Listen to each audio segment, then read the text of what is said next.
முதுமலை தெப்பக்காடு தரைப்பாலத்தில் இரண்டாவது நாளாக போக்குவரத்திற்கு தடை விதிக்கப்பட்டிருக்கிறது. நீலகிரி மாவட்டம் முதுமலை புலிகள் காப்பகத்திற்குட்பட்ட தெப்பக்காடு பகுதியில் தரைப்பாலம் மாயாற்றின் வெள்ளப்பெருக்கு ஏற்பட்டதால் தரைப்பாலம் மூழ்கியதால் தற்போது இரண்டாவது நாளாக போக்குவரத்திற்கு தடை விதிக்கப்பட்டிருக்கிறது.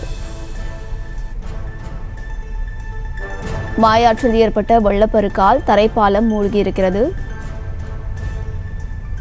தெப்பக்காடு தரைப்பாலம் மூழ்கியதால் இரண்டாவது நாளாக போக்குவரத்திற்கு தடை விதிக்கப்பட்டிருக்கிறது. இதுகுறித்தான மேலும் விவரங்களை கொடுப்பதற்காக செய்தியாளர் ஞானசேகரன் இணைப்பில் இருக்கிறார். பேசலாம். ஞானசேகரன், இது தொடர்பான முழு விவரங்கள். வணக்கம்.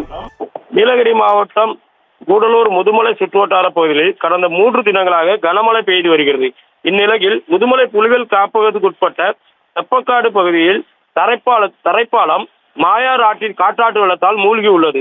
இதனால் கூடலூர் மைசூர் இருந்து தெப்பக்காடு வழியாக கல்லட்டி சாலை மூலம் ஊட்டிக்கு பயணிப்பவர்கள் ஏராளமான சுற்றுலா பயணிகள் சாலையில் பயணிக்க முடியாத அளவுக்கு பாதிக்கப்பட்டுள்ளனர்.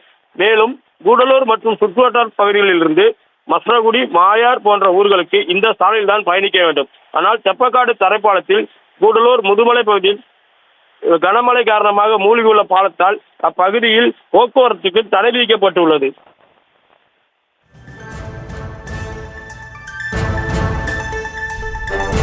விவரங்களை வழங்கியமைக்கு நன்றி ஞானசேகர்.